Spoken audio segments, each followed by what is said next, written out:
अस्सलामु अलैकुम वरहमतुल्लाहि वबरकातुहू। अऊज़ु बिल्लाहि मिनश शैतानिर रजीम। बिस्मिल्लाहिर रहमानिर रहीम। रब्बि इश्रह ली सदरी व यस्सिर ली अमरी वहलुल उक़दतम मिन लिसानी यफ़क़हू क़ौली। अल्लाहुम्मा सल्लि अला मुहम्मदिन नबिय्यिल उम्मी व अला आलिहि व सल्लिम तस्लीमा।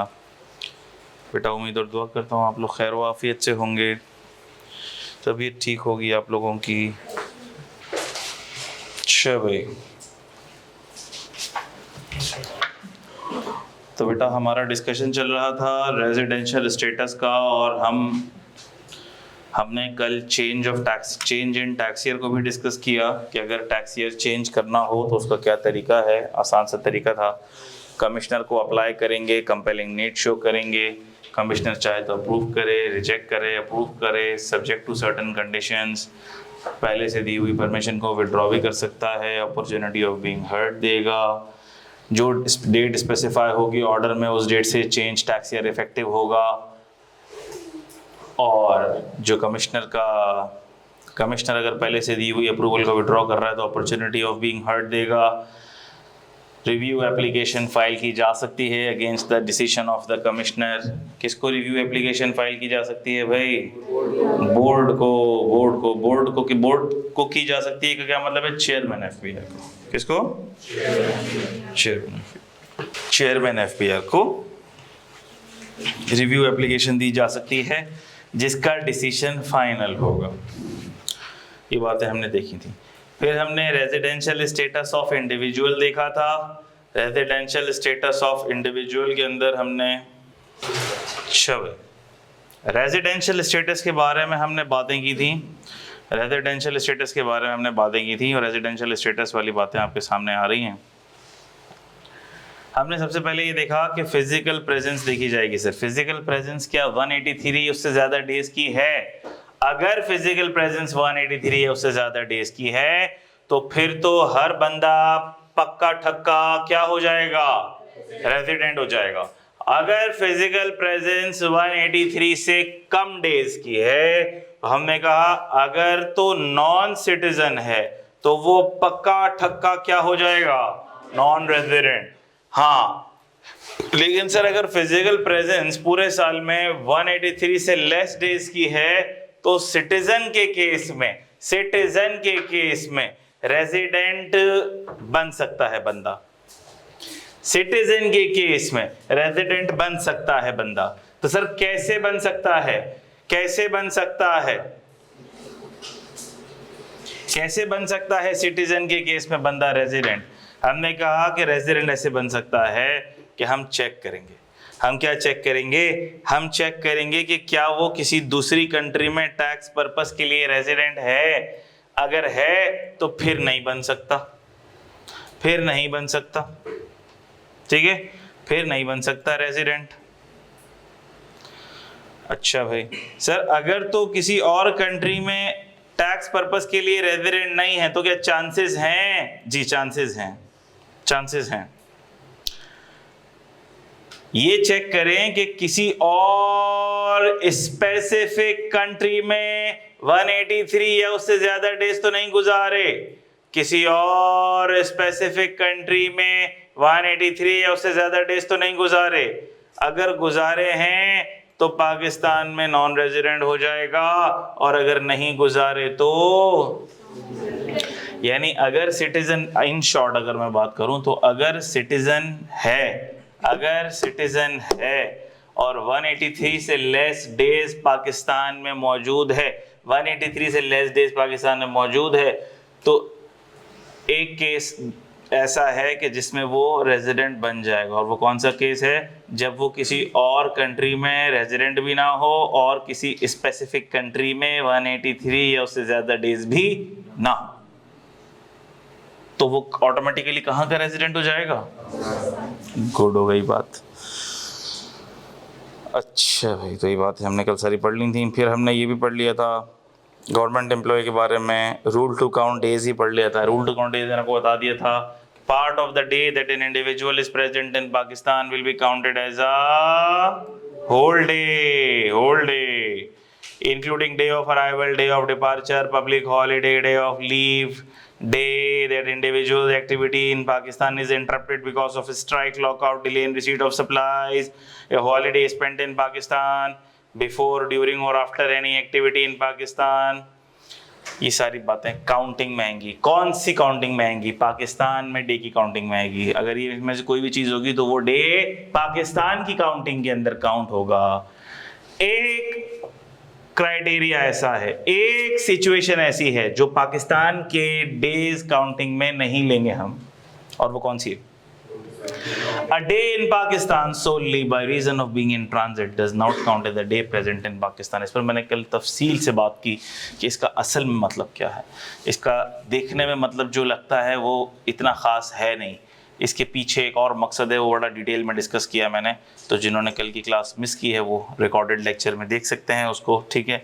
इसके ऊपर मैंने काफ़ी बात की, और मैंने ये भी बात की कि अगर तो कनेक्टिंग फ़्लाइट वाली बात यहाँ पर आप लोग समझते हैं, तो कनेक्टिंग फ़्लाइट वाली बात, कनेक्टिंग फ़्लाइट के केस में तो पासपोर्ट पर इमिग्रेशन का स्टैंप लगता ही नहीं है, सही है।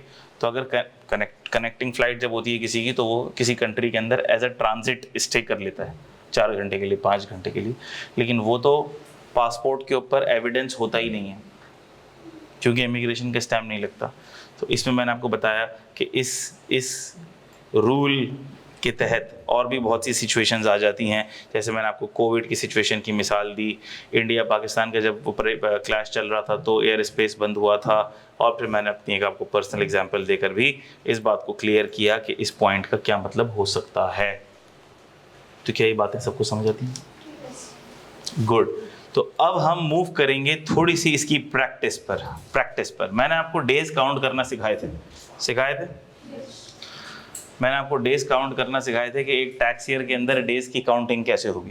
पहली बात तो ये कि जब हम बात करते हैं कि कोई बंदा रेजिडेंट है या कोई बंदा रेजिडेंट नहीं है, तो हम किस पर्सपेक्टिव से बात करते हैं? हम इस पर्सपेक्टिव से बात करते हैं कि ये इस फलां टैक्स ईयर में रेजिडेंट है या रेजिडेंट नहीं है। हम टैक्स ईयर के रिस्पेक्ट से बात करते हैं, टैक्स ईयर के पर्सपेक्टिव से बात करते हैं कि इस टैक्स ईयर में ये रेजिडेंट है या रेजिडेंट नहीं है। इसका मतलब हमें डेज उस पर्टिकुलर टैक्स ईयर में काउंट करना है। क्या आपको बात समझ आ रही है? एग्जामिनर आपको क्वेश्चन में हर तरह से कंफ्यूज करने की, घुमाने की, परेशान करने की कोशिश करेगा, लेकिन आपने परेशान नहीं होना। मैं आपको फिर से बता दूं, देखो ये सीए का पेपर है। एग्जामिनर क्वेश्चन के अंदर, आसान तरीन क्वेश्चन के अंदर कुछ ना कुछ ऐसी ट्रिकी चीज़ डाल देता है जिसको देख के बच्चे परेशान हो जाते हैं और गलती कर बैठते हैं। गलती कौन नहीं करता? जो सेंसिबल बच्चा होता है, अक्लमंद बच्चा होता है, जिसने प्रैक्टिस की हुई होती है, ढंग से चीज़ समझी हुई होती है। वरना अल्फाज की हेरा फेरी में आप लोग घूम जाएंगे और परेशान हो जाएंगे। और हम इसकी कुछ प्रैक्टिस करते हैं। अच्छा, प्रैक्टिस करने से पहले मुझे एक सवाल का जवाब दे कोई। सवाल पूछ रहा हूँ, सब लोग गौर से देखें मैं क्या सवाल पूछ रहा हूँ, फिर मैं किसी से भी उसका जवाब लूँगा। इज्तिमाई जवाब नहीं लूँगा, इनफरादी जवाब लूँगा। ये एक टैक्स ईयर है और ये दूसरा टैक्स ईयर है, सही है।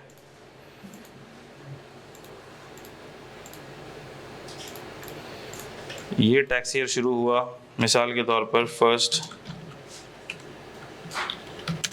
जुलाई 2024 से।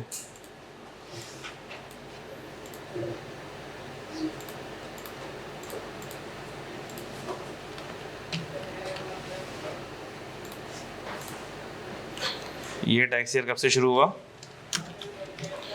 1 जुलाई 2024 से शुरू हुआ, और ये कब ख़त्म हुआ? 30 जून 2025 को ये ख़त्म हो गया, ठीक है। और फिर 1 जुलाई से ही नया टैक्स ईयर शुरू हो गया। जैसे ही ख़त्म हुआ नया टैक्स ईयर शुरू हो गया, जो कि था 1 जुलाई 25,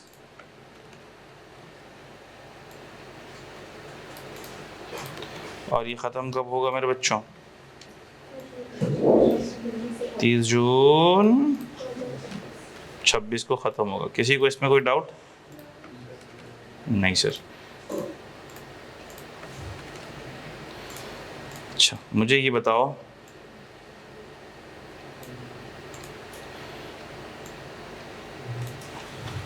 ये येलो वाला टैक्स ईयर, बेटा क्या नाम है इसका? नहीं, इस टैक्स ईयर का क्या नाम है? येलो वाले टैक्स ईयर का नाम क्या है? नॉर्मल टैक्स ईयर कौन सा वाला? कौन सा वाला चेक करके बताएं। 30 जून 25। हाँ ठीक है, लेकिन आप इसको कहेंगी नॉर्मल टैक्स ईयर 2025, बस नॉर्मल टैक्स ईयर 2025। अच्छा, और मुझे बताएं ये वाला टैक्स ईयर कौन सा है? Good, normal tax year 2026। क्या ये बात सबको पता लग गई? अच्छा, आप मुझे बताओ सबसे लास्ट वाला बच्चा मुझे बताएगा। सबसे लास्ट वाला बच्चा, सवाल पूछ रहा हूँ मैं आपसे, गौर से सुनना हो, मुझे जवाब देना। सवाल ये है, मिस्टर ए के बारे में सवाल है। मिस्टर ए के बारे में सवाल है, और मिस्टर ए के बारे में सवाल ये है कि मिस्टर ए ने कंटिन्यूसली 360 दिन पाकिस्तान में गुजारे हैं। इस पीरियड में कंटिन्यूसली 360 दिन मिस्टर ए ने पाकिस्तान में गुजारे हैं। क्या मिस्टर ए रेजिडेंट है या नहीं है? है। गुड। आप, क्या मिस्टर ए रेजिडेंट है? क्या मिस्टर ए रेजिडेंट है? क्या मिस्टर ए रेजिडेंट है? क्या मिस्टर ए रेजिडेंट है? क्या मिस्टर ए रेजिडेंट है? क्या मिस्टर ए रेजिडेंट है? 2025 में गुजारा पूरी। इस पूरे पीरियड में गुजारा है। नहीं। क्या रेजिडेंट है? सर कौन सी है? Good question. जिन्होंने कहा नहीं, या आपने पूछा कौन से ईयर में, so this should be the question. आप लोगों ने, जितने बच्चों ने कहा जी रेजिडेंट है, उन सब का जवाब गलत है। वजह आपको मुझसे पूछना चाहिए, सर 360 दिन कैसे गुजारे, किस ईयर में गुजारे, वो तो बता दें। मिसाल के तौर पर मैं आपसे कहूँ कि 180 दिन यहाँ गुजारे और 180 दिन यहाँ गुजारे। मैं आपसे अगर ये कहूँ 180 दिन यहाँ गुजारे और 180 दिन यहाँ गुजारे, 180 दिन यहाँ गुजारे, 180 दिन यहाँ गुजारे, तो कौन से साल में रेजिडेंट बनेगा ये? किसी में भी नहीं बनेगा भाई, किसी में भी नहीं बनेगा ना। ये आप लोगों को बात पल्ले पड़ रही है नहीं पड़ रही है? मेरे बेवकूफ़ बच्चों, मैं क्या कह रहा हूँ नहीं समझ रहे। 180 दिन यहाँ भाई हो सकता है, मैंने बोला 360 दिन एक साथ गुजारे हैं, 360 दिन एक साथ पाकिस्तान में गुजारे हैं। हो सकता है 180 दिन यहाँ गुजार रहे हो, 180 दिन यहाँ गुजार रहे हो, तो फिर ये किस साल में रेजिडेंट बनेगा? किसी में भी नहीं बनेगा। हाँ, लेकिन अगर उस 360 दिन में से मिसाल ले रहा हूँ मैं, यहाँ पर 200 दिन गुजारे होते और यहाँ 160 दिन गुजारे होते, तो फिर आप कहेंगे कि सर 200 दिन यहाँ गुजारे हैं, तो इसका मतलब ये टैक्स ईयर 2026 में रेजिडेंट बन गया, क्योंकि इसके 2026 टैक्स ईयर 2026 में डेज 183 हो गए, या 183 क्रॉस कर गए, टच और क्रॉस कर गए। क्या बात समझ आती है? तो मैं अगर आपको ये भी बता दूं कि एक साथ 360 दिन गुजारे हैं, एक साथ 360 दिन गुजारे हैं, इससे भी आप नहीं पता लगा सकते कि कौन से टैक्स ईयर में रेजिडेंट है, कौन से में नॉन रेजिडेंट है। तो आपको पूछना पड़ेगा कि सर किस टैक्स ईयर में कितने दिन गुजारे, क्या कंपोजिशन है, तब आप बता सकोगे। क्या मेरी बात आपके पल्ले पड़ रही है? गुड। अब कुछ 1-2 क्वेश्चंस देखते हैं। डेज की काउंटिंग कल मैंने बताई थी, कितने बच्चों को डेज की काउंटिंग नहीं आई है? अभी भी हाथ रेस करें। डेज की काउंटिंग कितने बच्चों को नहीं आई है? आपको नहीं आई बेटा? फर्स्ट क्लास है तुम्हारी, ठीक है। डेज की काउंटिंग कैसे होगी भाई? डेज की काउंटिंग उंगलियों की मदद से होगी, उंगलियों की मदद से। मैंने बताया था, आप मुट्ठी को बंद करें, मुट्ठी के पीछे जो उंगली के पीछे जो उभरी हुई हड्डी है, पहली हड्डी जनवरी 31, स्पेस 28, उभरी हुई हड्डी 31, दो हड्डियों के बीच में स्पेस 30, जैन 31, फेब 28, मार्च 31 का महीना, अप्रैल 30, मई 31, जून 30, जुलाई 31, अगस्त 31, सितंबर 30, अक्टूबर 31, नवंबर 30, दिसंबर 31। और डेज का क्राइटेरिया मैंने आपको बता दिया। जिस बच्चे की क्लासें मिस हो रही हैं, मेरे बच्चों ऑनलाइन देख लेना, कोई चीज़ मिस मत करना, मुझे बताने की ज़रूरत नहीं है। ये प्रोफेशनल स्टडीज़ है, इसमें टीचर के मुंह से निकली हुई हर बात कीमती होती है। जो अपने सब्जेक्ट की कदर करेगा, अपने इल्म की कदर करेगा, वही कामयाब होगा। 15 मिनट लेट हो गए, टीचर की बात मिस हो गई, अब वो कौन देखे। आधा घंटा लेट हो गए, टीचर की बातें मिस हो गई, अब वो कौन पूछे। नहीं, आप लोगों के लिए तो इतनी आसानी है कि आप लोग अगर चलो लेट वैसे तो होना नहीं चाहिए किसी को भी, लेकिन अगर कोई लेट हो भी गया, उसके 15 मिनट मिस हो गए, वो वापस से जाके देखेगा कि मेरे टीचर का जो ऑनलाइन लेक्चर था मैं उसमें देखूं ये जो 15 मिनट मिस हुए हैं मैंने क्या बात मिस करी है। क्या नजर आएगा मेरे बच्चा, इधर आओ कहीं।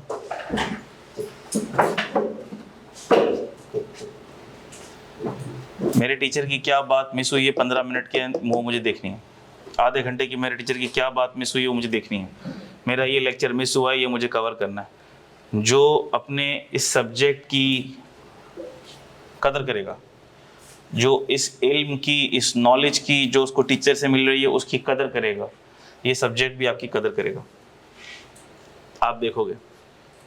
और अगर किसी ने इसको पढ़ा रेकलेसनेस से, केयरलेसनेस से, क्या हुआ लेट आ गया तो कोई मसला नहीं है, जितना क्लास ले ली सही है, जो समझ आ गया सही है, जितना पढ़ लिया सही है, क्लास ली ना ली सही है, जो इस तरह से करेगा वो बहुत माजरत के साथ इंसाफ नहीं करेगा अपने सब्जेक्ट से। और आप हर सब्जेक्ट जो पढ़ रहे हो, मैंने आपको बताया कि आपने इससे अपनी रोज़ी रोटी कमानी है, आपने इसको अपना ब्रेड एंड बटर बनाना है। तो जिस हथियार से, जिस टूल से आपने अपनी रोज़ी रोटी कमानी है, तो आपको उस इल्म को कितना स्ट्रांगली हासिल करना है मुझे बताने की ज़रूरत नहीं है। तो जो भी क्लास मिस होती है, जो भी लेक्चर मिस होता है, अब मुझे बोलने की ज़रूरत नहीं है कि मैं ये अज्यूम करूँगा कि वो देख कर आ रहा है, वो कवर करके आ रहा है, वो इतना सीरियस है। सिर्फ जो PRC के बच्चे जिन्होंने पेपर्स दिए, थोड़ा सा बेसिक कॉन्सेप्ट्स में लैग आ गया, तो मैंने उनको कहा कि अगले मंडे तक आपने वो बेसिक कॉन्सेप्ट कवर कर लेने हैं। 6 लेक्चर्स थे, सवा घंटे के, 1.5 घंटे के लेक्चर हैं, बिल्कुल ईजी लेक्चर्स हैं, वो आपने कवर कर लेने हैं 6 लेक्चर। उसमें भी हमारी फ्राइडे सैटरडे संडे क्लास नहीं है। तो अगर वो 6 लेक्चर भी कवर नहीं कर पाते हैं, थोड़ा अफसोस की बात है। हमने PRC के स्टूडेंट्स के लिए बहुत स्लो स्पीड रखी थी, ठीक है, ताकि जब वो आए तो उनको मसला ना हो। खैर, कहने का मकसद ये है कि आओ अब हम एक क्वेश्चन देखते हैं, और उस क्वेश्चन के अंदर आप मुझे बताओगे कि ये बंदा रेजिडेंट है या ये बंदा नॉन रेजिडेंट है। अच्छा, नज़र आ रहा है कुछ आप लोगों को? लाइट कौन सी वाली बंद की जाए मेरा बच्चा? जब वो आता है हसान तो तुम लोग उसको बताते नहीं हो। सही है, नज़र आ रहा है? अच्छा, ये एक क्वेश्चन है, मैं इस पूरे क्वेश्चन को हल करने का नहीं कह रहा आपको, ये एक क्वेश्चन है, ये एक क्वेश्चन है। और उसमें देखो पहला पार्ट क्या है, what is the tax status of mister Nairo for Pakistan tax purposes in tax year 2018। Tax year 2018 का मतलब जो टैक्स ईयर 1 जुलाई 2017 से शुरू हो रहा है और 30 जून 2018 को ख़त्म हो रहा है। सही। अब 2018 लिखा हुआ है तो 2018 ही लिखना है आपने, 2018 नहीं लिखना, 2028 नहीं लिखना, 2038 नहीं लिखना, 2018 लिखना, खत्म ना। अच्छा, इस पूरे क्वेश्चन में इंफॉर्मेशन बहुत ज़्यादा है, लेकिन मैं आपके लिए थोड़ी आसानी कर देता हूँ। Mr. William De Niro signed a contract with PTV to assist in making a film on the wildlife sanctuaries in Pakistan. Under the terms of the contract, Mr. Nairo was to stay in Pakistan for a period of 1 year, 3 months and 21 days. He landed in Pakistan. He landed in Pakistan on 29th of August 2017. ये हमारे काम की information है। According to the terms of employment, Mr. Nairo was to be paid the following emoluments. Mr. Nairo को ये सारी चीज़ें माल मिलना था, हमारे काम का नहीं है। अभी आगे चलते हैं, हमें तो रेजिडेंशियल स्टेटस निकालना है। हमें क्या निकालना है? Mr. Nairo was also responsible as part of his deal to provide training to PTV staff abroad. उसकी जिम्मेदारी थी कि वो PTV का जो स्टाफ बाहर काम करता है उसकी भी ट्रेनिंग करेगा ये। And was responsible to finalize the training course in Italy and France. Boarding and lodging, finalization of traveling schedule is also his responsibility.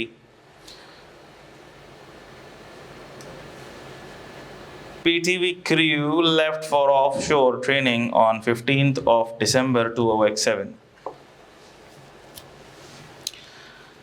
Training started from 20th December 2007 and Mr. Nairo returned to Pakistan with his crew on 14 अप्रैल 2008. वापस आ गया, 14 अप्रैल को पाकिस्तान वापस आ गया. Mister नायरो, अच्छा, फिर वो साल के आखिर तक पाकिस्तान में ही रहा, यानी 30 जून 2008 तक पाकिस्तान में ही रहा. तो इस पूरे क्वेश्चन के अंदर जो रेलेवेंट इंफॉर्मेशन थी वो मैंने आपके लिए हाईलाइट कर दी है.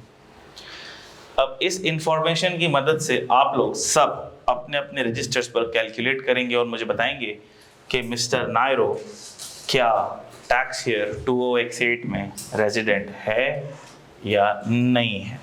तो आप लोग डेज काउंट करेंगे सारे के सारे. मैं आपसे डेज पूछूंगा कि ये पाकिस्तान में कितने दिन था. टैक्स ईयर 2008 में मिस्टर नायरो पाकिस्तान में कितने दिन फिजिकली प्रेजेंट था. टैक्स ईयर 2008 में मिस्टर नायरो पाकिस्तान में कितने डेज फिजिकली प्रेजेंट था. सबने डेज कैलकुलेट कर लिए हैं भाई.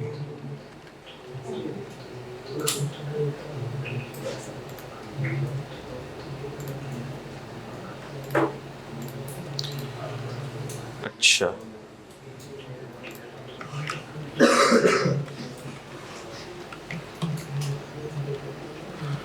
मिस्टर नायरो वाला सवाल है. मिस्टर नायरो वाला सवाल है. डेज कैलकुलेट कर लिए बेटा. आप बताएं कितने डेज, आपके कितने डेज कैलकुलेट हुआ है. बोले बोले बोले बताएं. 218. मैं तो लिख रहा हूँ वाली. आपके बताएं कितने. 184. आपके बेटा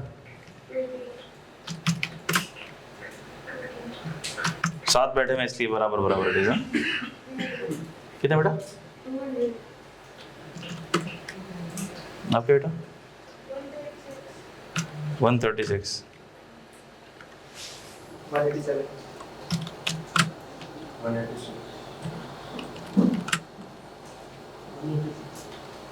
186. 186. 186.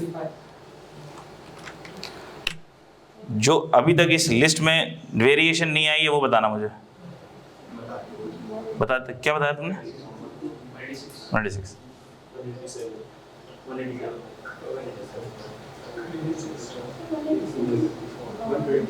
120.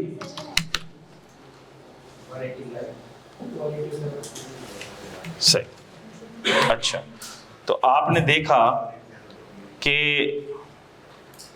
कितनी तफसीली वेरिएशन आई सिर्फ डेज की काउंटिंग में. हालांकि सबको अल्लाह पाक ने उंगलियां 10 दी हैं मेरे ख्याल में. किसी की शॉर्ट तो नहीं है. शॉर्ट है तुम्हारी. 122 है तुम्हारा. एक और वेरिएशन आ गई भाई माशाल्लाह. किसका. क्यों आपका अभी चेंज कैसे हो गया. चेंज कैसे हो गया. खैर, कहने का मतलब और दिखाने का मकसद ये था कि सिर्फ डेज की काउंटिंग के अंदर जो मैंने आपको बताया कि उंगलियों पे काउंट करना है, जिसको काउंट करने के अंदर कोई ख़ास मैथमेटिक्स भी इन्वॉल्व नहीं है, कोई फार्मूला भी इन्वॉल्व नहीं है, कोई दिमाग भी नहीं लगना, उसके अंदर ये वेरिएशन है आंसर्स में. ठीक है. तो जब आप लोग अपना दिमाग इस्तेमाल नहीं करोगे, फोकस और अटेंशन के साथ सोच और समझ कर काम नहीं करोगे, बहुत मसले होंगे. क्योंकि आई कैप के क्वेश्चंस में चीज़ें बहुत टेक्निकल होंगी. ये तो कुछ भी नहीं है, इसमें तो कुछ टेक्निकल था ही नहीं. सही है. आई कैप के क्वेश्चंस में चीज़ें बहुत ज़्यादा टेक्निकल हो जाएंगी. खैर, तो अब हम इसको कैलकुलेट करते हैं कि दर हकीकत में डेज हैं कितने. तो ये तो सारी थी वेरिएशन, इसको हम हटा देते हैं. अच्छा भाई, तो हम ये देखते हैं कि सबसे पहले वो पाकिस्तान में लैंड कब किया. कब लैंड किया भाई. 29 अगस्त 2007. 29 अगस्त 2007. ठीक है, यही था. और गया कब. पाकिस्तान से बाहर कब गया. PTV crew left for offshore training on 15 दिसंबर 2007. 15 दिसंबर 2007 को वो पाकिस्तान से बाहर गया, ऐसा ही है। फिर वापस कब आया पाकिस्तान? वहाँ पे ट्रेनिंग स्टार्ट करी 20 दिसंबर को, ये हमारे किसी काम का नहीं है, वहाँ पे कुछ भी किया। पाकिस्तान वापस कब आया? 14 अप्रैल 2008। और फिर कब तक रहा पाकिस्तान में? हमने कहा जब तक भी रहा, लेकिन सर टैक्स ईयर खत्म हो गया कब? ठीक है, अब हम इसके डेज को काउंट करते हैं, इसके डेज को काउंट करते हैं। अगस्त में कितने डेज हैं बताओ? 29 अगस्त को पाकिस्तान आया, इसका मतलब 29, 30, 31 अगस्त के 3 दिन। सितंबर के 30, अक्टूबर के 31, नवंबर के 30, दिसंबर के 15।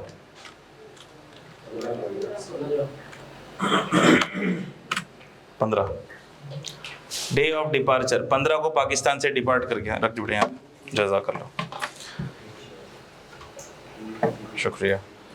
15 को पाकिस्तान से डिपार्ट कर गया, तो डे ऑफ डिपार्चर भी काउंटिंग में आएगा, डे ऑफ अराइवल भी काउंटिंग में आएगा, डे ऑफ डिपार्चर भी काउंटिंग में आएगा। तो ए मेरे बेवकूफ़ बच्चों, क्या आप लोग इन सब को सम कर सकते हो?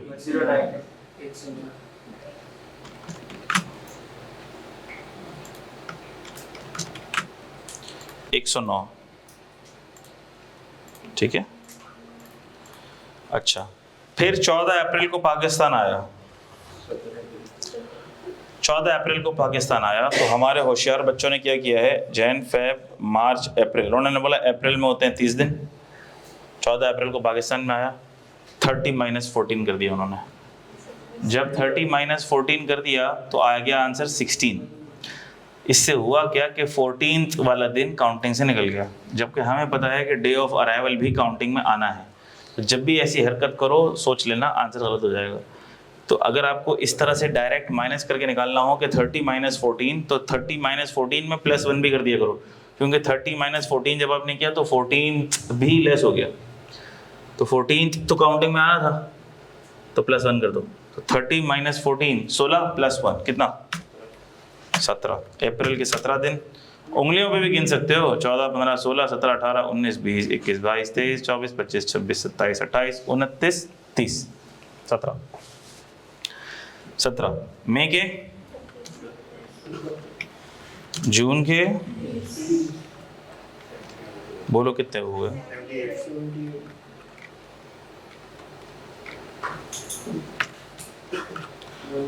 अब इसमें क्या था? 2 + 2 4 की तरह, 2 + 2 4 की तरह आसान तरीन एक्सरसाइज थी। 187। क्या इसमें कोई मसला था? क्या इसमें कोई मुश्किल बात थी? कोई ऐसी चीज़ मैंने कर दी हो जो सर आपने तो बताई नहीं थी, ये खुफिया हथियार था जो आपने निकाल के कैलकुलेशन करी, ऐसा कुछ था? ऐसा कुछ भी? श्योर भाई, क्या आप लोगों को क्वेश्चन नजर आ रहा है? ठीक है, एक काम ये कर दो, ये सिर्फ जो है ना ये प्रिंट निकाल दो इनके लिए, ये ऑटम 23 वाला, ये ऑटम 23 वाला प्रिंट निकाल दो। 7 पेज नंबर 7, ये एक पेज निकाल दो, इतना तो चल रहा है ना, एक पेज निकला, हाँ बाकी फिर इनको निकाल के कल दे देना। ठीक है, 18 से निकाल लो। ये सिर्फ एक क्वेश्चन निकाल लो, ये मैं तुम्हें एक पेज पे कर दूँ बोलो तो? हाँ मुझे भेज। रुक जाओ, फिर मैं इनसे करवा लूँगा, इनके पास पेज होगा ना, ठीक है, तो कर पाएंगे अच्छे से। रुक जाओ एक सेकंड। अच्छा, आप लोग जब तक जो है ना, अल्लाह भला करे, जब तक आप लोगों को मैं मसरूफ़ कर दूँ, एक सेकंड रुक जाओ।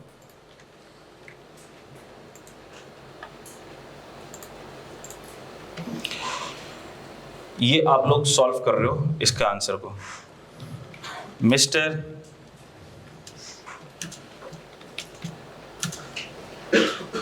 चेंग ली, ठीक है, arrived in Pakistan on first arrived in Pakistan on 5th August 2025.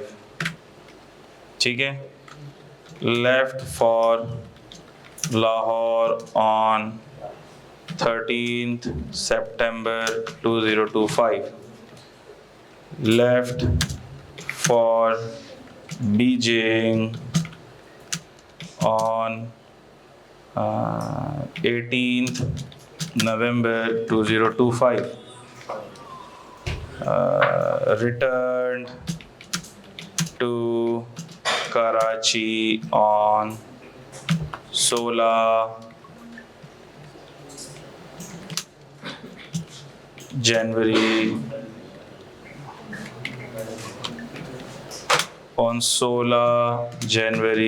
2026. ठीक है, फिर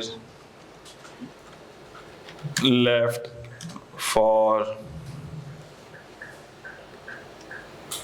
कैंटन 11 मई 2026. फिर रिटर्न टू लाहौर ऑन 15 जून 2026. फिर लेफ्ट फॉर कराची ऑन 25 जून 2026. नजर आ रहा है सबको?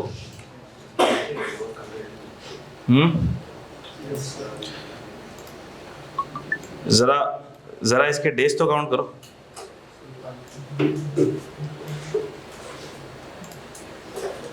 जरा इसके डेज काउंट करो. ये आप लोग मिक्सअप ना कर दो. नजर सही आया आपको, इसलिए मैंने इसको नंबरिंग दे दी. जरा मुझे बताओ, अगर इसने इतनी ज्यादा कलाबाजियां खाई हैं पाकिस्तान और चाइना के बीच में, तो क्या ये रेजिडेंट है या ये नॉन रेजिडेंट है? शाबाश. पता नहीं कौन से साल में लिखा हुआ है ना, डेट तो लिखी हुई तो है. कौन से साल की रेजिडेंस की बात हो रही है? 2026 की बात हो रही है भाई. 2026. ठीक है,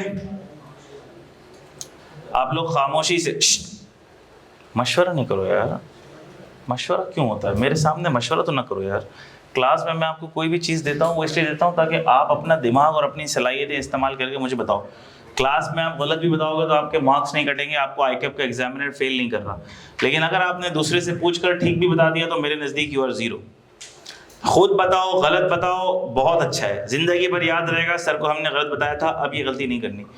अगर आप लोगों में से आपस में किसी ने पूछा, वो आपने बददियानती कर दी टीचर के साथ भी और अपने वालिदैन के पैसों के साथ भी जो वो आप पे लगा रहे हैं, तो क्या मैं 1 मिनट में आ जाऊं? आप लोग ये सॉल्व कर रहे हो?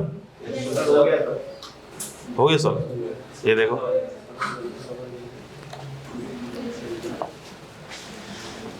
सब लोग करें. तुम्हारा तो नहीं हो गया? इसके पास बैठे हुए तो देखना नहीं, चीटिंग नहीं करना. अच्छा भाई, इसका मतलब ये है कि अगर मैं इस डेटा की बेसिस पे थोड़ा सा शॉर्टलिस्ट करूं तो ये पाकिस्तान आया 5 अगस्त 25. और फिर पाकिस्तान से कब निकला? देखो, लेफ्ट फॉर बीजिंग ऑन 18 नवंबर. ऐसा ही है. यहाँ तक के डेज काउंट करना है आपको. फिर आया कब? 16 जनवरी को 2026. और फिर गया कब? 11 मई 2026.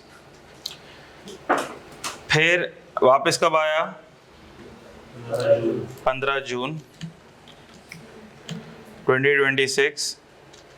और उसके बाद फिर साल ख़त्म हुआ 30 जून. कराची और लाहौर है पाकिस्तान का हिस्सा ही, तो उससे कंफ्यूज होने की ज़रूरत नहीं है कि कराची चला गया, लाहौर चला गया, भाई जहाँ भी चला गया हमारी बला से मुल्क हमारा ही है।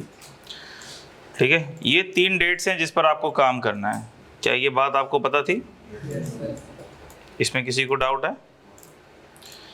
और इन 3 दिनों के अंदर आपने दिन निकालने हैं कि कितने कितने डेज बनते हैं।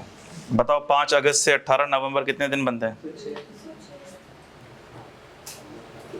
कितने दिन बनते हैं? 106। मैं बोला 6 बोल रहे हैं बच्चे, 106। क्या सबके 106 ही बनते हैं?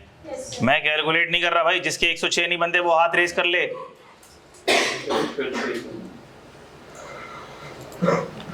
16 जैन से 11 मई 116 बन रहे हैं सबके। और 15 जून से 30 जून क्या सबके यही डेज बन रहे हैं? जिसके ये डेज नहीं बन रहे वो हाथ रेस कर ले। ऐसे कैसे हो सकता है सबके सही बन रहे हैं? झूठ नहीं बोलो मुझसे भाई। कैसे देख लो, अगस्त के अंदर कितने दिन बोलो? अगस्त 31 में से 5 लेस किए तो कितने बने? 31 में से 5 लेस किए, फिर +1 करने वाला हूं मैं। 31 - 5 + 1 27। अगस्त सितंबर में कितने भाई? अक्टूबर में कितने भाई? नवंबर में कितने हैं? तो यही बनता है। ये आप लोग कैलकुलेट कर लेना भाई, मुझे नहीं पता। और अच्छा भाई 16 जनवरी को आया तो 31 - 16 + 1 क्या बना? 16 बना।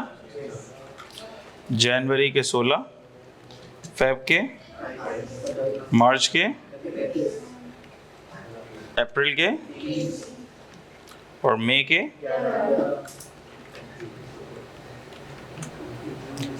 जून के बताओ।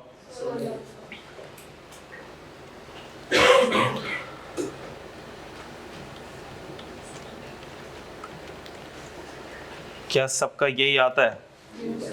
किसी का कुछ और आता है तो मुझे बता दो भाई। क्या डेज की कैलकुलेशन आपको आ गई? जी बेटा, किसी का कुछ और आ रहा है? आपको कुछ और आ रहा है? क्या कुछ और आ रहा है बेटा? जनवरी के अंदर कुछ कम दिन तो नहीं कर दिया आपने? 30 का जनवरी तो नहीं ले लिया आपने? ये देख लें, गलती पता लग गई, आइडेंटिफाई हो गई गलती। भाई किसी की गलती है तो वो आइडेंटिफाई हो गई है। इन्होंने ईमानदारी से बता दिया मेरी गलती थी। एक ही ऑनेस्ट बच्ची है क्लास में, बाकी सबका सही है। झूठ नहीं बोला। देखो हाँ तो बताओ ना, हाथ रेस करो। सर सही नहीं है, किसका सही नहीं था? कोई बात नहीं, बता दो। इसने बता दिया, 2 बच्चों ने बताया था, बाकी सबका सही था। हाँ, ये फीमेल सेक्शन में सबका सही था। चल कोई बात नहीं, आप लोगों का भी सही हो जाएगा। अब अगला सवाल करोगे तो सही हो जाना चाहिए, अब गलती नहीं आनी चाहिए। ठीक है बेटा? एक क्वेश्चन का मैंने प्रिंट निकाला है, वो आ रहा है। जब वो आएगा तो फिर मैं आपको समझाऊंगा। सही, वो आपको दूंगा करने के लिए एक और। अच्छा, उससे भी पहले अब जब तक वो क्वेश्चन आता है आपके पास, तो रेजिडेंशियल स्टेटस ऑफ इंडिविजुअल हमने पढ़ लिया। तो क्या इसमें किसी का कोई सवाल है या हम आगे बढ़ जाएं? बढ़ जाएं आगे? हम आगे बढ़ जाते हैं। अगला है रेजिडेंशियल स्टेटस ऑफ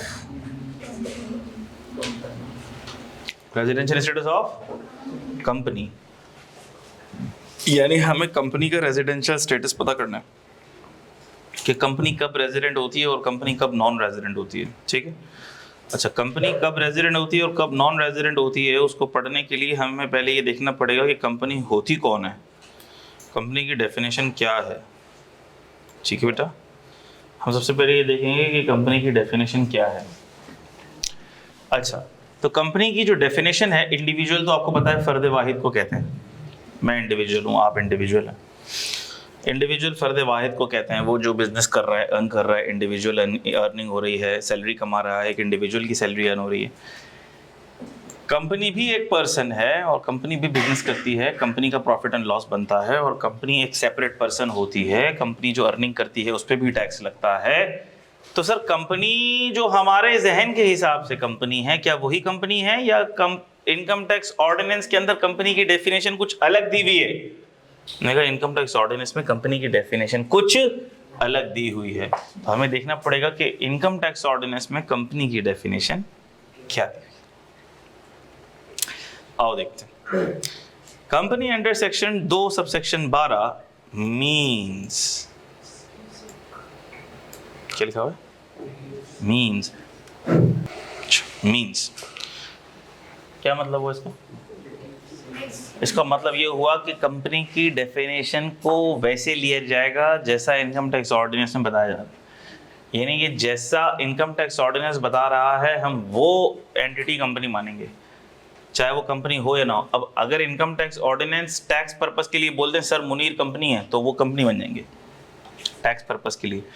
जहां पर ये वर्ड आ जाता है ना मीन्स, इसका मतलब ये है कि इनकम टैक्स ऑर्डिनेंस कह रहा है जो मैं बता रहा हूं वो सुनो, बाकी सारे कॉन्सेप्ट अपने दिमाग से निकाल दो। अच्छा सर क्या कहती है ये definition? Company means a company as defined in companies act 2017। ये कहती है कि वो तो कंपनी है ही है जिसको कंपनीज एक्ट कंपनी कहती है। तो इसका मतलब ये है कि कंपनीज एक्ट क्या है? कंपनीज एक्ट कंपनी का प्राइमरी लॉ है। क्या है ये? कंपनी एक्ट जो है वो कंपनी लॉ का, कंपनीज का प्राइमरी लॉ है, कंपनीज का प्राइमरी लॉ है, प्राइमरी लॉ गवर्निंग कंपनीज, ये प्राइमरी लॉ है। तो कंपनीज एक्ट के हिसाब से जो एंटिटी कंपनी है, इनकम टैक्स ऑर्डिनेंस कह रहा है कि हमारे नज़र में भी वो कंपनी है, ठीक है। इसका मतलब वो जो सारी कंपनीज हैं वो तो यहाँ पे भी कंपनीज हैं ही हैं, लेकिन इनकम टैक्स ऑर्डिनेंस ने यहाँ पर इक्तफा नहीं किया। उसने कहा कि हमारी डेफिनेशन थोड़ी लंबी है, थोड़ी तवील है, ये सब भी कंपनी है, ये सब भी हमारी डेफिनेशन के हिसाब से क्या है? कंपनी है। हम पढ़ेंगे एक एक करके, सब पढ़ेंगे। लेकिन इसका मतलब क्या है? इसका मतलब ये है कि जब इनकम टैक्स ऑर्डिनेंस कंपनी की डेफिनेशन को इन्हांस कर रहा है तो वो ये कह रहा है कि मेरी नज़र में ये सारी चीज़ें क्या है? कंपनी है। इसका मतलब अगर मैं टैक्सेशन के उसूल कंपनी के लिए टैक्सेशन के उसूल इनकम टैक्स लॉ में डिफाइन करूंगा, तो वो इनकम टैक्स लॉ में जो कंपनी के लिए उसूल डिफाइन होंगे वो इन सब के ऊपर लगेंगे, क्योंकि ये सारी क्या है? कंपनी। अब मैं ऐसी मिसाल ले रहा हूँ, अभी मैंने पढ़ा नहीं है। नॉन प्रॉफिट ऑर्गेनाइजेशन, एक नॉन प्रॉफिट ऑर्गेनाइजेशन है, मिसाल ले रहा हूँ, सैलानी वेलफेयर ट्रस्ट, अल खिदमत, ठीक है, अल खिदमत, LRBT, एधी फाउंडेशन, शीपा फाउंडेशन। तो क्या है ये सर? नॉन प्रॉफिट ऑर्गेनाइजेशन है ना? क्या है ये? ठीक है, लेकिन इनकम टैक्स ऑर्डिनेंस की डेफिनेशन में किसकी डेफिनेशन में आ रही हैं? कंपनी की डेफिनेशन में आ रही हैं। इसका मतलब सर क्या ये भी कंपनी है? हाँ भाई, इनकम टैक्स ऑर्डिनेंस की डेफिनेशन के हिसाब से तो कंपनी है। ये क्या बात हो गई सर? क्यों कंपनी है? क्यों कंपनी है? उस पर बाद में बात होगी, उसमें बाद में बात होगी कि सर इनकम टैक्स ऑर्डिनेंस ने हर इन सारी चीज़ों को कंपनी की लिस्ट में क्यों डाल दिया। तो वैसे मैं चलो बता देता हूँ, इसके दो मेन ऑब्जेक्टिव्स हैं। क्या है? दो मेन ऑब्जेक्टिव। पहला मेन ऑब्जेक्टिव ये है कि इनकम टैक्स ऑर्डिनेंस इन जितनी भी चीज़ों को कंपनी की डेफिनेशन में डालना चाहता है, वो ये चाहता है कि फिर इन पर टैक्स रेट भी कंपनी का अप्लाई हो जाए। टैक्स रेट किसका अप्लाई हो जाए? कंपनी का। कंपनी का टैक्स रेट है जिसको हम कहते हैं कॉर्पोरेट टैक्स रेट, जिसे हम क्या कहते हैं? Corporate tax rate. वो है 29%। वो कितना है? 29% कॉर्पोरेट टैक्स रेट है।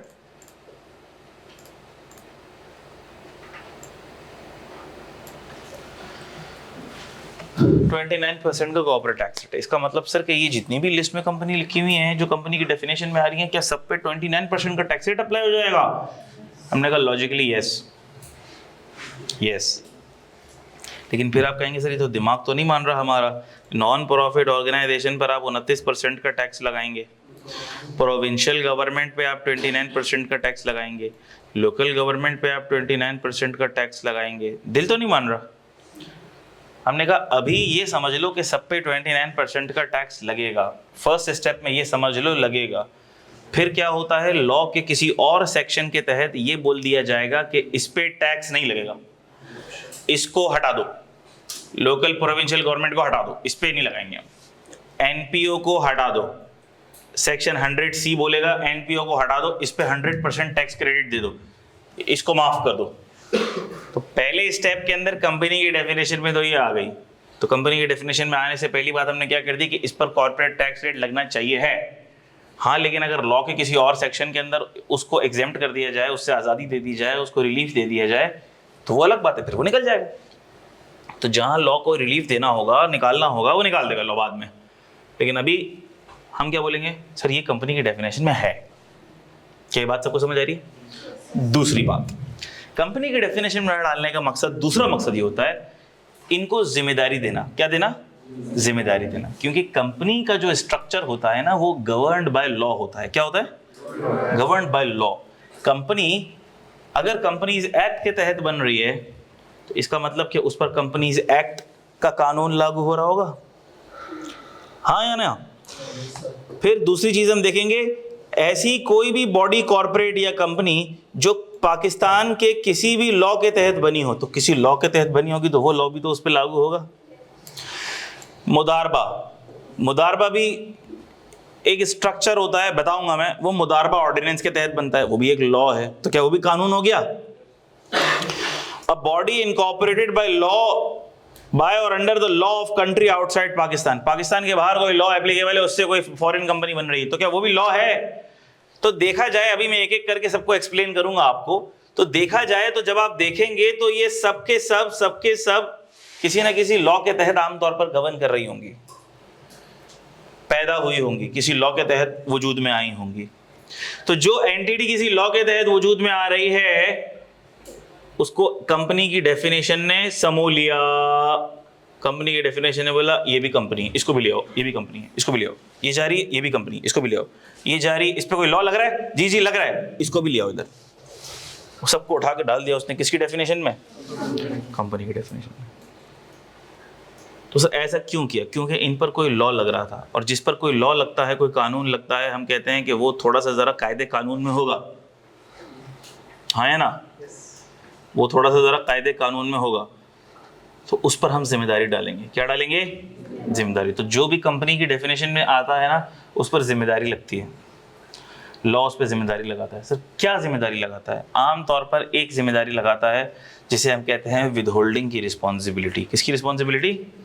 विदहोल्डिंग की रिस्पॉन्सिबिलिटी। इनको चौकीदार बना देता है, इनको मॉनिटर बना देता है, लॉ इनको मॉनिटर बना देगा, इनको चौकीदार बना देगा कि भाई बात सुनो, तुम अब जिसको भी पेमेंट कर रहे हो उसके पैसों में से टैक्स काट के हमें जमा कराओगे। चौकीदार बना दिया। तो इसका मतलब ये है कि, अब मिसाल ले रहा हूं मैं, इसका मतलब ये है कि सर कंपनी अगर किसी को पेमेंट करेगी, कोई गुड्स की पेमेंट करेगी, तो उसमें से वो सामने वाली पार्टी का टैक्स काट के गवर्नमेंट को क्या करेगी? जमा करेगी। अगर मिसाल के तौर पर कंपनी किसी अपने एम्प्लॉय को सैलरी पे कर रही है, तो उसकी सैलरी में से पहले से टैक्स काट के इसको जमा करा देगी, FBR को जमा करा देगी। बैंक अगर आपको प्रॉफिट और सूद दे रहा है, तो बैंक उस सूद में से टैक्स काट के गवर्नमेंट को पहले ही जमा करा देगा, क्योंकि वो सारे लोग इस कंपनी की डेफिनेशन में आते हैं, और उन पर यह जिम्मेदारी है कि सामने वाले को जब तुम पैसे दोगे तो तुम चौकीदार हो, तुम मॉनिटर हो, तुम सामने वाले का टैक्स पहले से काट के हमें जमा करा दो। तो जिन पर लॉ एप्लीकेबल होता है उनको पकड़ना आसान है। क्या ख्याल है भाई? मैं ऐसी मिसाल दे रहा हूँ, मैं आपको ऐसी समझाने के लिए मिसाल दे रहा हूँ। कभी कभी मैं समझाने के लिए ना बहुत बेसिक बच्चों वाली मिसालें दे देता हूँ ताकि आप लोगों को समझ आ जाए।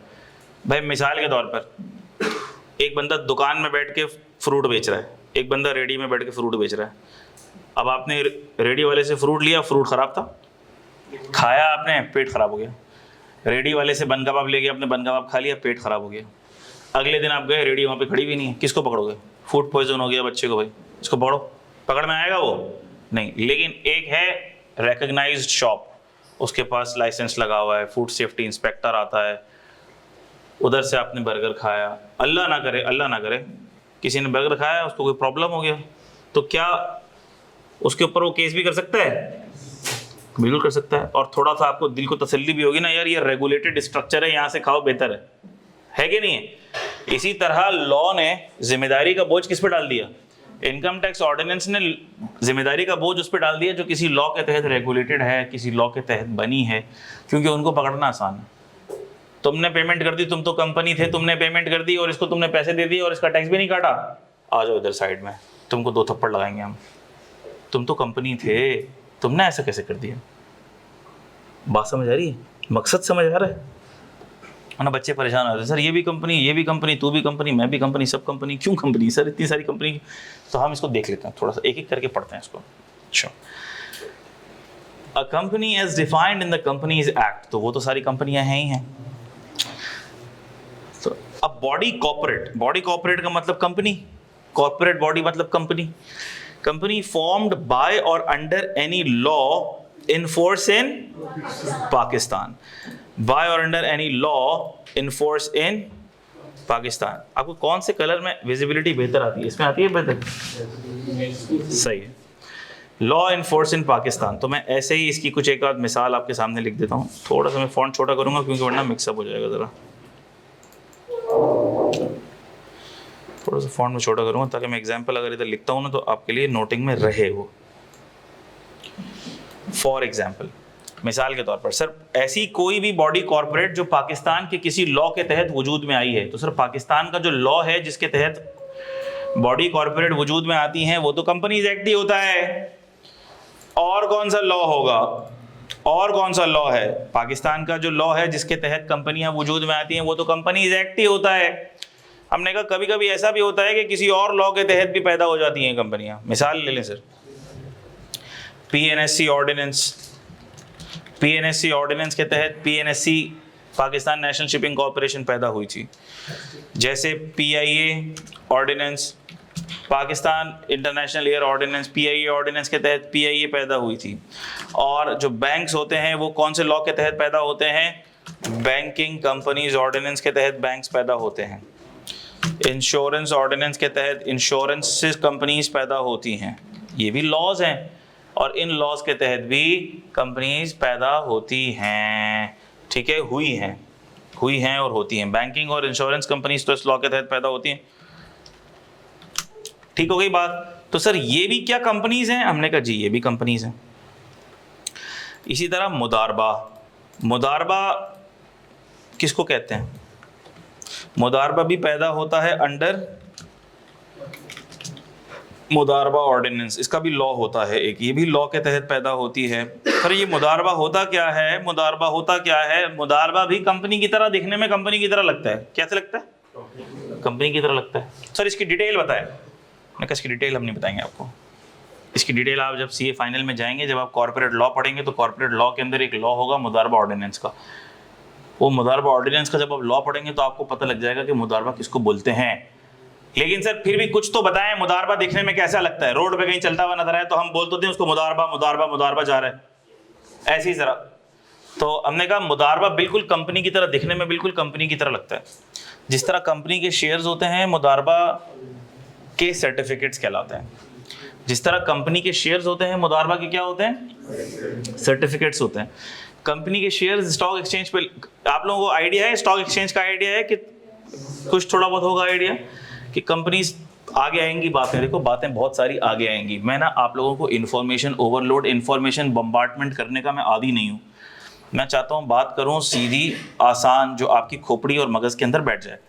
मुश्किल बातें आगे जाके वैसे ही आएंगी तो वो आपको समझनी ही पड़ेंगी, लेकिन वो वक्त के साथ साथ आएंगी। तो जो लिस्टेड कंपनीज होती हैं उनके शेयर स्टॉक मार्केट में ट्रेड हो रहे होते हैं। तो मज़े की बात आपको मैं बता दूं कि मुदारबा भी लिस्टेड सेटअप होता है। मुदारबा कंपनी भी लिस्टेड होती है। उसके शेयर्स स्टॉक मार्केट में नहीं बिकते, उसके सर्टिफिकेट्स स्टॉक मार्केट पे बिकते हैं। तो अब आप फिर मुझसे पूछोगे सर ये शेयर्स और सर्टिफिकेट्स ये दिखने में एक जैसे लगते हैं? हमने बोला दिखने में एक जैसे लगते हैं, यूं समझ लो। तो आसानी के लिए आपको समझ आ गया, ये मोटा मोटा समझ आ गया। फिर आपका सवाल मुझसे ये हो सकता है सर ये मुदारबा करती क्या है? मुदारबा का क्या काम होता है? तो मैं आपको सिर्फ इतना बता के आगे बढ़ जाता हूं कि मुदारबा ऑर्डिनेंस के तहत होती है। और मुदारबा होती क्या है? मुदारबा is a non banking Islamic financial institution. बस मुझे ज़्यादा इससे ज़्यादा कुछ भी नहीं बताना आपको। मुदारबा होती है non banking Islamic financial institution. जैसे लीजिंग कंपनी होती है ना, अब लीजिंग कंपनी इस्लामिक तो नहीं होती ना, लेकिन क्या लीजिंग कंपनी बैंक होती है? नहीं, लेकिन वो लीजिंग तो करती है, फाइनेंसिंग तो करती है, गाड़ी भी लीज पे दे देती है। वैसे तो उधार बैंक देता है, लेकिन उधार तो लीजिंग कंपनी भी देती है सर, लेकिन वो तो गाड़ी की सूरत में उधार देती है। मशीन लेना हो, गाड़ी लेनी हो तो लीजिंग कंपनी से लीजिंग करा लेते हैं। तो लीजिंग कंपनी भी बैंकिंग वाला काम करती है, उधार देने वाला काम करती है, एसेट उधार पे देती है। तो लीजिंग कंपनी को हम बैंकिंग कंपनी नहीं बोलते, हम लीजिंग कंपनी को बोलते हैं नॉन बैंकिंग फाइनेंशियल इंस्टीट्यूशन। क्या बोलते हैं? तो लीजिंग कंपनी जो काम करती है वो तो कन्वेंशनल होता है, सूदी काम होता है। वैसा ही काम अगर कोई इस्लामिक सेटअप करे तो वो मुदारबा है। मुदारबा भी आपको, मिसाल ले रहा हूँ मैं, आपको कल को गाड़ी लेनी हो तो आप मुदारबा के बाद जा सकते हैं, बोलेंगे मुझे गाड़ी चाहिए, मुझे गाड़ी फाइनेंस कर दो, तो आपको गाड़ी फाइनेंस कर देगा, लेकिन कन्वेंशनल मोड पे नहीं करेगा, इस्लामिक मोड पे करेगा, इजारा पे करेगा। आपको घर चाहिए, आप मुदारबा के पास जा सकते हो, मुझे घर फाइनेंस करवाना है, मुझे लोन दे दो, मुदारबा आपको फाइनेंस कर देगा, लेकिन वो डिमिनिशिंग मुशारका मोड पे करेगा, इस्लामिक मोड पे करेगा। अभी ये मोटे मोटे अल्फाज आपको समझने की जरूरत नहीं है, आगे मैं इसका भी थोड़ा सा फ्लेवर दूंगा आपको, ताकि आपको पता लगे इस्लामिक बैंकिंग क्या चीज़ होती है। लेकिन अभी मैं आपको नहीं बताऊंगा, आगे एक डिस्कशन आएगा उसमें बताऊंगा मैं आपको। मुदारबा का सिंध मुदारबा, सिंध मुदारबा लिमिटेड, उसका CFO मेरा स्टूडेंट है। सिंध मुदारबा लिमिटेड, ठीक है। तो जो CFO है वो मेरा स्टूडेंट है, CA फाइनल का स्टूडेंट था मेरा, तो वो भी लिस्टेड एंटिटी है, सही है। और भी ये पता नहीं स्टैंडर्ड चार्टर्ड मुदारबा था पहले, अब है ख़त्म हो गया, मुझे नहीं पता, आप लोग देख लेना नेट पे सर्च करके। सिंध मुदारबा का नाम तो मुझे इसलिए पता है क्योंकि मेरा स्टूडेंट है वहाँ पे। अच्छा, और भी है मुदारबाज, आप लोग स्टॉक एक्सचेंज की वेबसाइट खोलें, कंट्रोल F करें ना, पता लग जाएगा कितने मुदारबाज हैं, ठीक है। नहीं सर, इतने इल्मी काम हम लोग कहाँ करते हैं, इतना अगर हमारे अंदर इल्म की प्यास और जज्बा होता तो बात ही क्या थी फिर। अच्छा भाई, तो बस मुदारबा के लिए इतना काफ़ी है। पॉइंट नंबर 4 देखो ज़रा, इधर पॉइंट नंबर 4 देखो ज़रा, गौर से देखना। लिखने में दिखने में मुश्किल बात लगेगी, लेकिन है बड़ी आसान बात। हर चीज़ जो दिखने में मुश्किल लगे वो ज़रूरी नहीं मुश्किल हो। मैं आपको बताऊंगा, दिखने में बड़ी मुश्किल लगेगी, पढ़ने में भी बड़ी मुश्किल लगेगी, पढ़ के समझ भी नहीं आ रहा होगा, लेकिन जब मैं आपको बताऊंगा ये तो ये बात लिखी हुई है, बोलेंगे ओ सर तो इतनी आसान बात थी, हम तो फजूल में परेशान हो गए। हाँ बस ये बांट दो, देख लें। हाँ सही सही सही है। कितने हैं? वही थे, उतने जितने थे। हाँ बस दे दो, 3 इधर दे दो, 3 इधर दे दो, फिर बाकी फिर जिन बच्चों को नहीं मिले उनको याद से कर देना भाई। एक पर्चा तो आप लोग रख लें, इससे मैं एक आध सवाल कराऊंगा, इसलिए मैंने दे दिया आपको।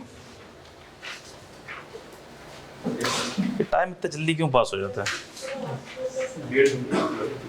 क्या करना है बेटा? यूं करना है, ठीक है। हाँ अभी मैं पढ़ूंगा तो मैं इसको करूंगा, टेंशन नहीं ले।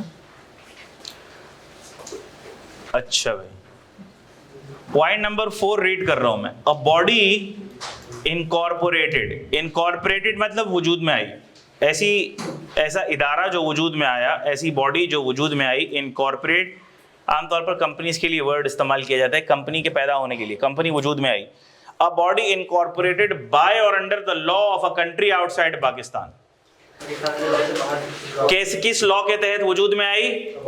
ऐसे लॉ के तहत वजूद में आई जो पाकिस्तान से बाहर है। इसका मतलब सर पाकिस्तान से बाहर किसी लॉ के तहत कोई कंपनी वजूद में आई, और सर वो लॉ किससे रिलेटेड था? वो लॉ कंपनीज के पैदा करने से रिलेटेड था, वो लॉ कंपनी के फॉर्म करने से रिलेटेड था। जैसे पाकिस्तान के अंदर कंपनीज एक्ट है, वैसे अगर किसी और कंट्री के अंदर कोई ऐसा लॉ है जो उस कंट्री का कंपनी लॉ है, मिसाल ले रहा हूं यूके कंपनीज एक्ट। अब कोई कंपनी अगर यूके के कंपनीज एक्ट के तहत वजूद में आती है तो क्या वो पॉइंट नंबर 4 में आ जाएगी? क्या वो पॉइंट नंबर 4 में आ जाएगी? क्या वो पॉइंट नंबर 4 में आ जाएगी? इसका मतलब कि company formed under UK companies act, that is example लिए भाई मैंने, एक सेकेंड रुक, जरूर पहले मुझे लिखने दो।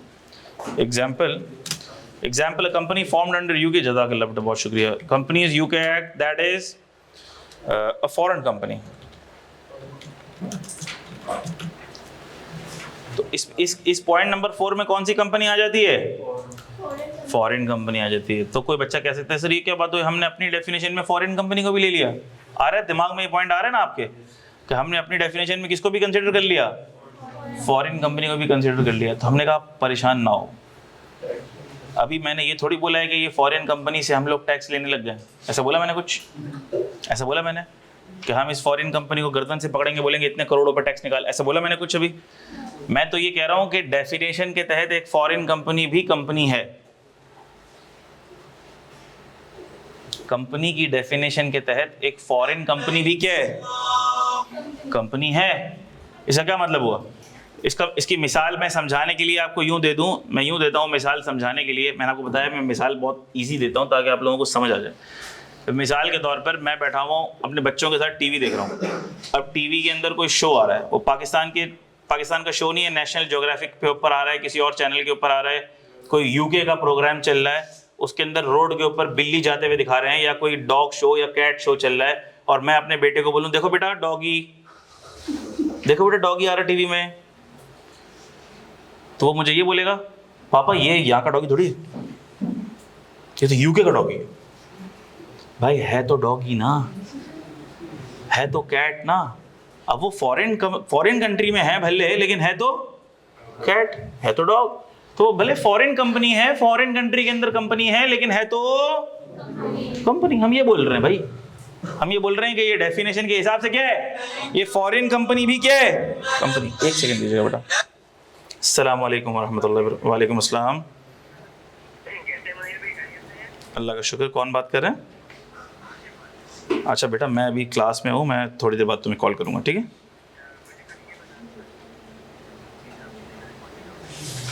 तो यार तुमने मुझे कंफर्म नहीं किया था, तुम मुझे कंफर्म करो, मैं तुम्हें कॉल करता हूँ तकरीबन 15-20 मिनट के बाद कॉल करता हूँ तुम्हें इंशाल्लाह, ठीक है?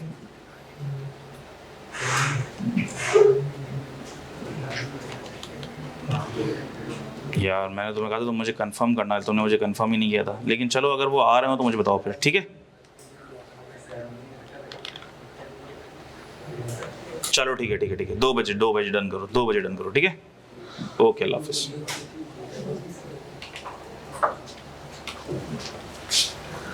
अभी मेरे बाद किसकी क्लास है? कितने बजे? 1 बजे आ गए? चलो भाई ऊपर ही है। तो ठीक है फिर, बस 5 मिनट में मैं ख़त्म कर रहा हूँ, सही है? तो क्या ये बात आपको समझ आ रही है? भाई मैं ये नहीं कह रहा, अभी तो मैं बोल ही नहीं रहा कि जो फॉरेन कंपनी है मैंने उसको रेजिडेंट बोल दिया है, मैं उससे टैक्स ले रहा हूँ। मैं तो कह रहा हूँ कंपनी की डेफिनेशन में वो भी आता है, हम उसको भी क्या ही बोलेंगे? कंपनी ही बोलेंगे, ठीक है? तो ये कंपनी के 4 पॉइंट्स हमने पढ़ लिए हैं, 1 2 3 4। बात समझ आ गई? 4 के बाद से जो पॉइंट्स हैं ये हम पढ़ेंगे कल की क्लास में इंशाल्लाह ताला, ठीक है मेरे बच्चों? जिसकी जो लेक्चर्स मिसिंग हो प्लीज़ उसको कवर कर लो, प्लीज़ उसको कंप्लीट कर लो। क्या दिखा दें? ये मैं इसको सेव करूंगा तो ये वैसे आप लोगों के पास अपडेट हो जाएगा। ये मैंने सेव कर दिया। अब आप लोगों को लिंक चेक करेंगे। कल की क्लास 10:15 है, मंडे ट्यूसडे थर्सडे 10:15 है, वेडनेसडे अभी 11:30 है। कुछ पता नहीं बाद में कभी हो जाए ये भी 10:15, आगे पीछे हो जाए शेड्यूल, कुछ पता नहीं मुझे, लेकिन अभी का शेड्यूल तो यही है और अभी के लिए ये फिक्स है। Monday Tuesday Thursday 10:15, Wednesday 11:30। बात समझ आ गई? क्योंकि मुझसे पहले वेडनेसडे को जो है ना वो कैफ 3 की होती है DSR की। अगर कभी उन्होंने कहा कि मैं आगे पीछे कर रहा हूँ तो फिर मैं अपने स्लॉट पर ही आ जाऊँगा कभी, तो 10:15 वाला मेरा 4 दिन हो जाएगा। लेकिन अभी 3 दिन है, 1 दिन को छोड़ के। सही है बेटा? थैंक यू, अल्लाह हाफिज़।